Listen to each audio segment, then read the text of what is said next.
Hey folks, I haven't made videos in a while, but it's time to change the battery on my 2017 Scout. This is the original Polaris battery. It's been there since 2017, so we're talking about a good 8 years operations. It's still okay. I can still use it, but I have to charge it overnight before I use it the next day. So I know the battery is not lasting a week. It'll last a few days, but it won't last a whole week to crank start the bike. So I went and bought a lithium ion battery.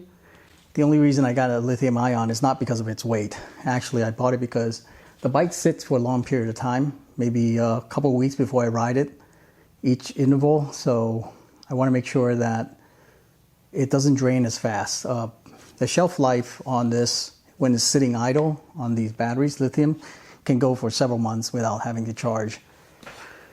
Just pull the front seat up and then slip this back out, right?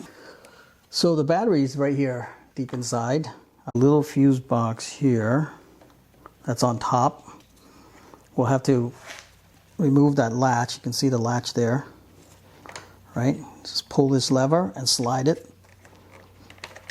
Okay, once it comes out, there. Just wiggle it a little bit and it should come off. There it is. Okay, and it has some harness with it, so we'll probably move that out of the way here. Set it to the side somewhere so it doesn't get in the way. Okay.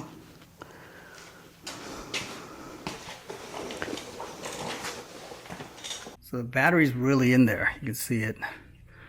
There's a harness to the negative side here, and there's the positive. So what we're going to do is we're probably going to disconnect the negatives first. It's a good rule of thumb.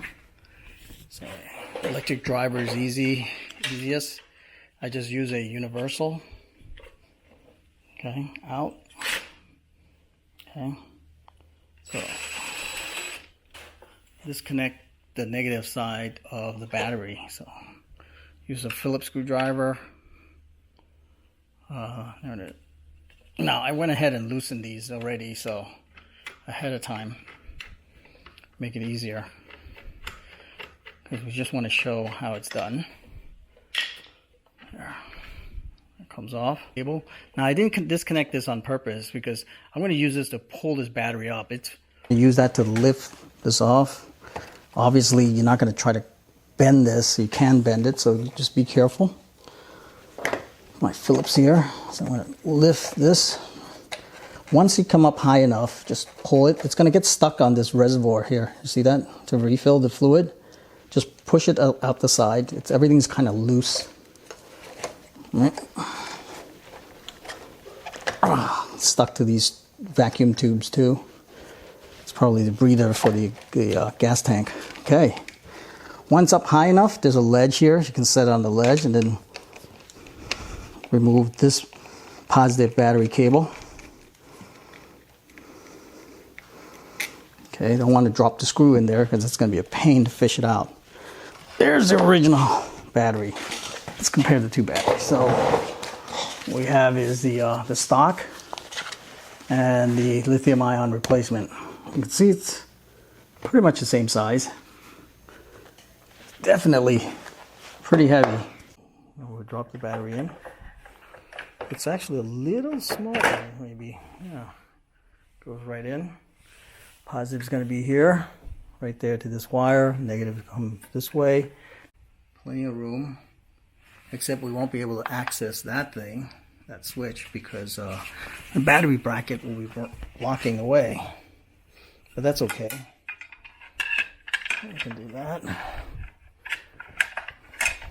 look at about an 8mm bolt. I'm going to put in there. This battery bracket here, that bolt right here, that's use the electric driver. Tighten this battery bracket in place. That's snug enough, it doesn't have to be that. All right, next we'll connect the positive. Now that it's secure, connect this back to that first. This doesn't have to be disconnected. I disconnected it just to make it clear so it's visible to see. Plus it makes it a little easier to move that out of the way. Connect the positive first, so let me cover this back up. There it is. Then we'll connect this. I'm just going to use the stock ones, not the ones that came with it. Let's put this bolt in. Probably just put it in as. Those are only 5 Newton meters or 45 inch pounds. Okay. And of course, this will eventually go over this, but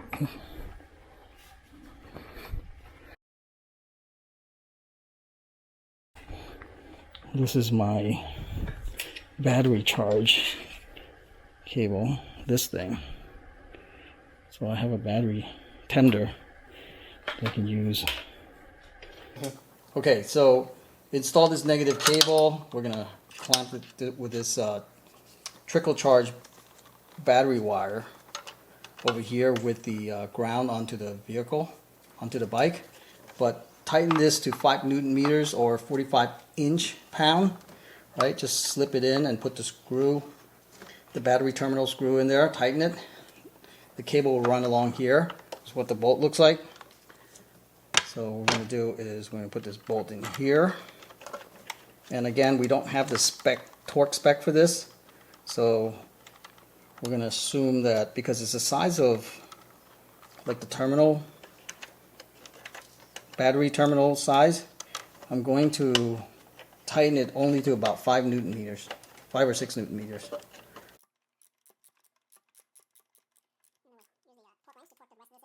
This goes, there's a big hole in here.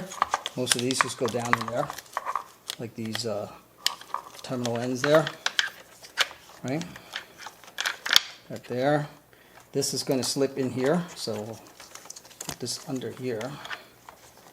Maybe like this. Yeah.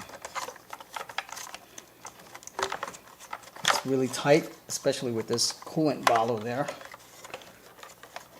But this has to latch onto the bracket there. So we're going to slide it in, and it'll click. It'll clip in if you get it right. There. See that? That's the clip. So it clips in like that.